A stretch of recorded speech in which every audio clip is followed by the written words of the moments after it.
Hey everyone, it's Mary Brownlee, licensed professional counselor. Today we're going to talk about grief and complex PTSD. So, grief is necessary for the full resolution of CPTSD symptoms.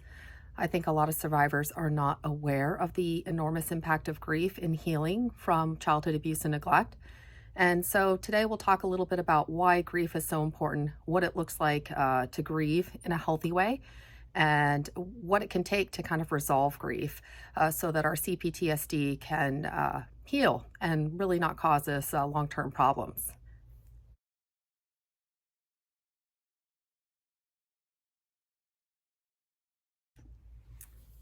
All right, so we'll go over a quick primer of what complex PTSD looks like.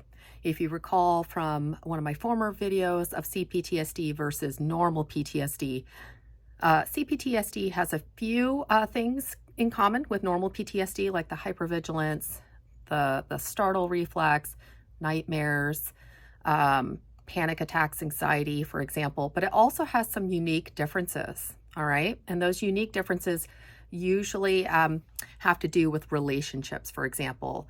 After all, complex PTSD is all about repeated relationship violations starting in childhood. So, for example, you'll see a very strong criticizer in people's systems. I use IFS, so we talk a lot about the system of parts inside of us, including the criticizer. So you'll have a very strong criticizer that's just like that negative, like all day long, like you can't do anything right. And nobody's even telling you can't do anything right. It's yourself now. So that's the criticizer.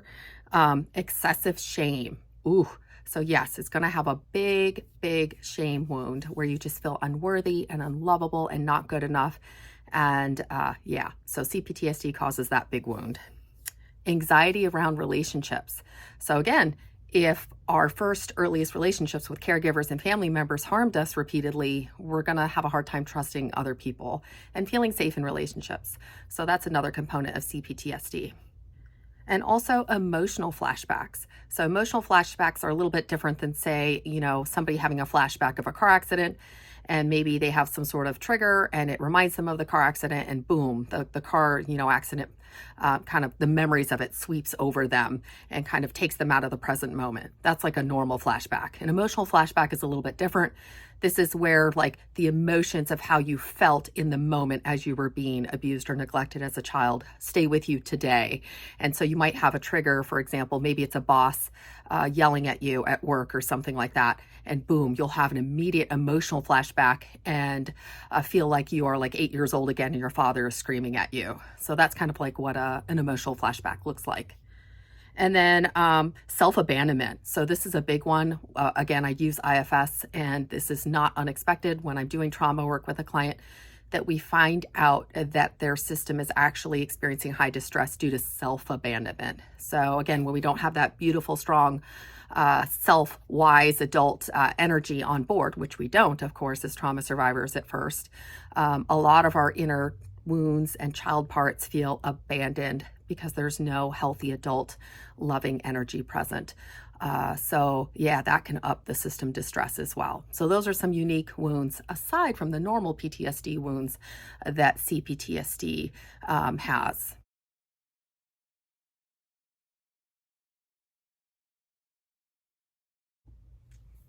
All right, so why is it a problem if grief gets stuck, right?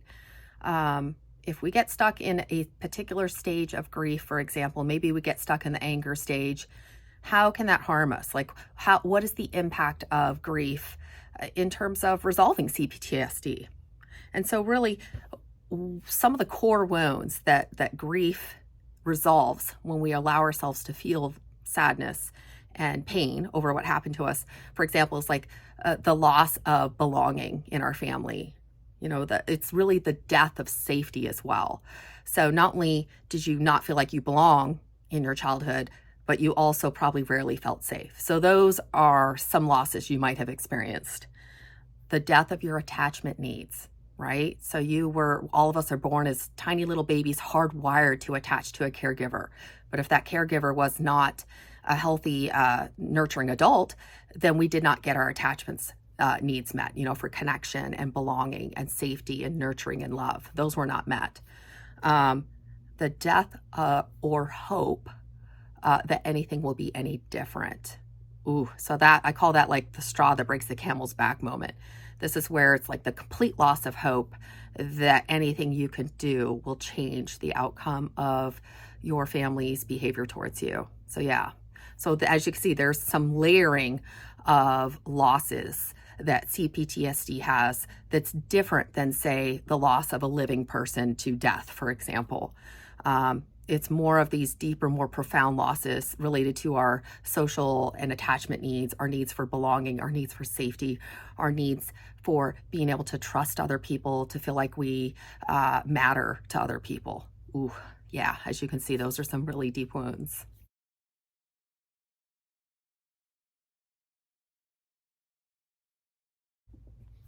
All right, so how do we get stuck, right? So how does grief get stuck?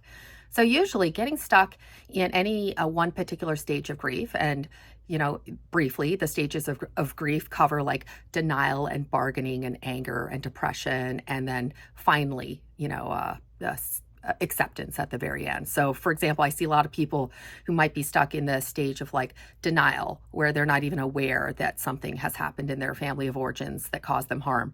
Or they might be stuck in the bargaining stage where they're still like, well, maybe if I can twist myself into, 50,000 pretzel knots, my family will finally love me. Or they might be stuck in the anger stage where it's just like hot, burning coal, for example, that you're holding and it's just burning and burning and burning you. But ironically, you're the only one being burned, right? The family of origin is not suffering like we suffer. For the most part, they're completely unaware or don't care about our needs or feelings or sense of safety or belonging or any of that. So usually we're the only ones suffering, right? So yeah, there's a few reasons we can get stuck in any of the one stages and not be able to have the resolution of grief, which is the acceptance stage. And that is, for example, it's very common for trauma survivors to suppress their emotions. Again, it makes sense, right? Our childhoods were not safe. Our needs were not being met, our emotional needs, our psychological needs, developmental needs, and even possibly physical needs for safety were not being met. So there's going to be a lot of suppression. It was not safe to experience emotions. It was not safe to express emotions. Many of us receive very negative input from family members if we did have a genuine emotion, like sadness or fear or anger. And we were told all sorts of messages from like, you're too sensitive, cut it out. I'll give you something to cry about, go in your room if you're going to act like that. So for example, we didn't really couldn't experience and express normal human emotions. We had to shut those down.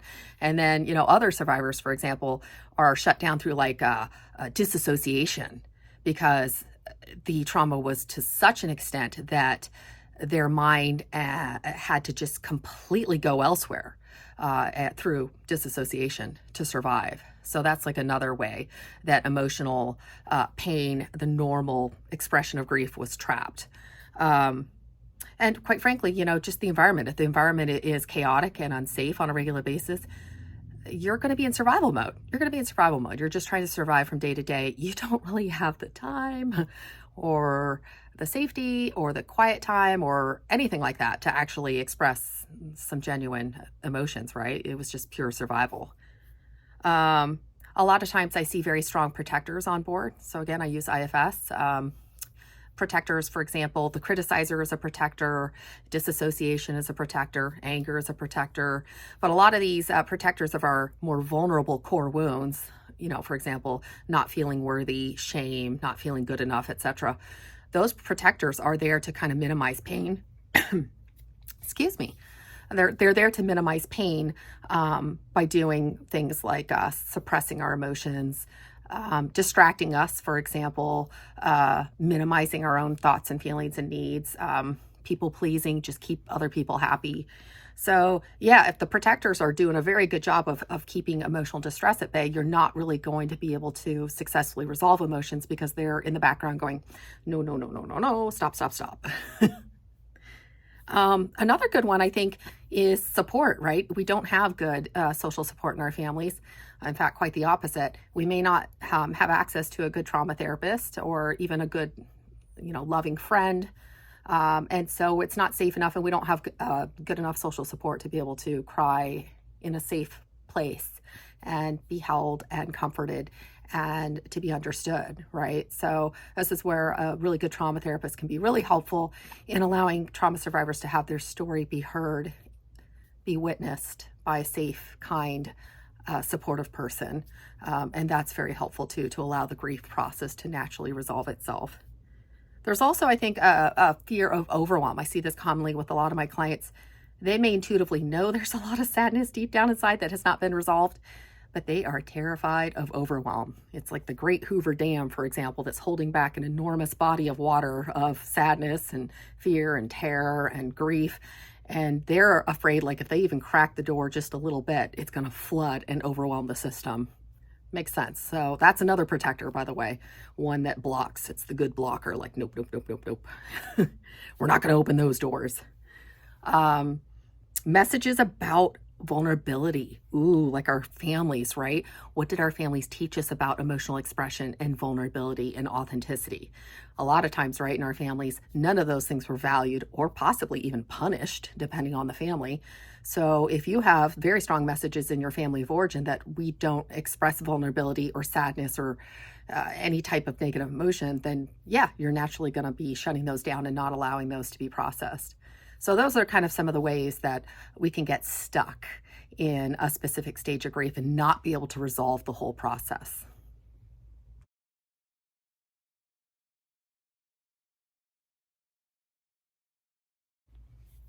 All right, so what do we need to have present to be able to fully resolve grief? The first is safety, and I cannot overemphasize this enough. I tell all of my clients this. If you are in the same environment that broke you, it's going to be very hard to resolve your grief and loss and vulnerable emotions and wounds. If you're around your family of origin, maybe you still live with them.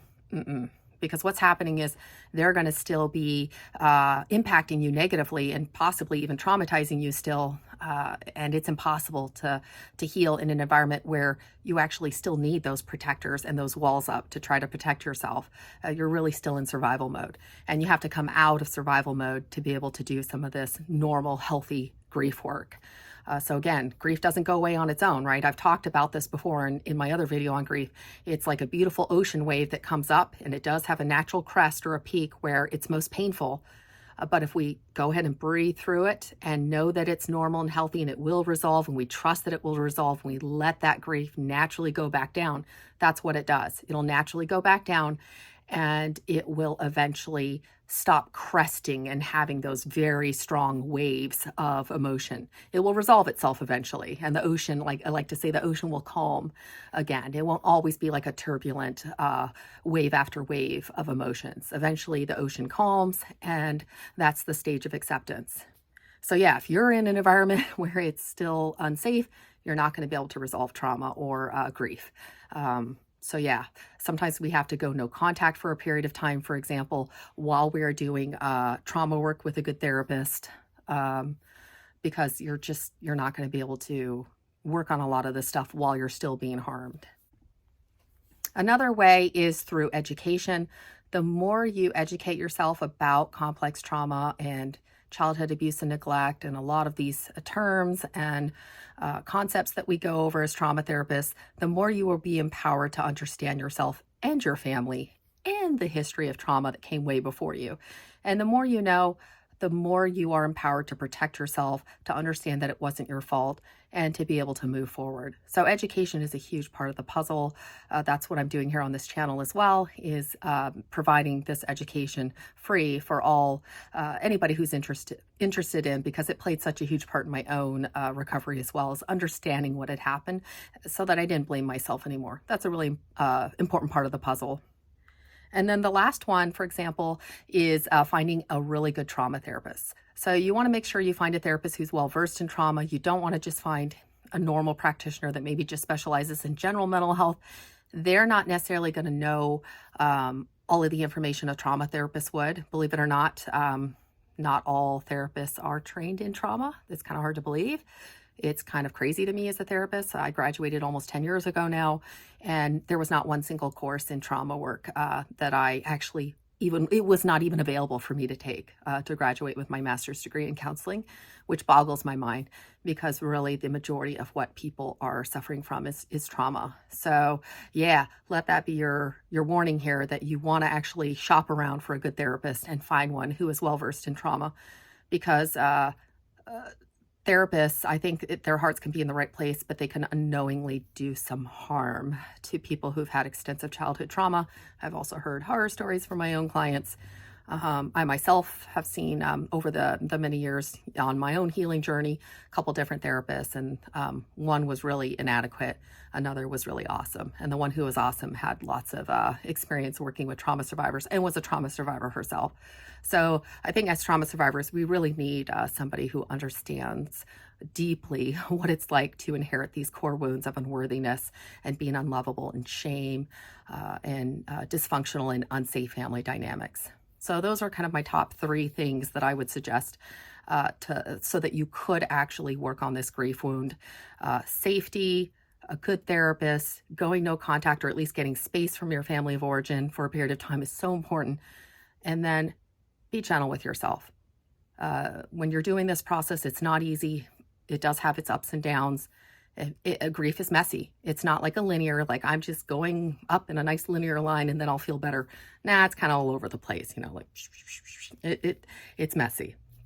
But when you have safety and good social support, good trauma therapist, it makes it a lot easier. And trust me, when your grief finally resolves itself, it is so worth it. A lot of the distress and self-blame and pain goes way down. So it is a very, very important part of healing from CPTSD. And I really don't think we can actually fully heal until the grief process is done. So I hope you found this video helpful, and I look forward to seeing you in other videos. And please give a like and subscribe. It's really helpful for me to know what videos you guys are enjoying, what are helpful. I always enjoy comments as well, so feel free to comment below on your experience with grief, and I look forward to seeing you guys soon. Take care. Don't forget to like and subscribe. Your support is so appreciated, and it really helps me to know how to build my channel and to create more videos that you guys are interested in. And feel free to comment as well. I'm happy to answer any questions, or feel free if you have any video ideas you'd like me to put out next. I'm always open to that as well. So definitely like and subscribe. Your support is so appreciated. Thank you.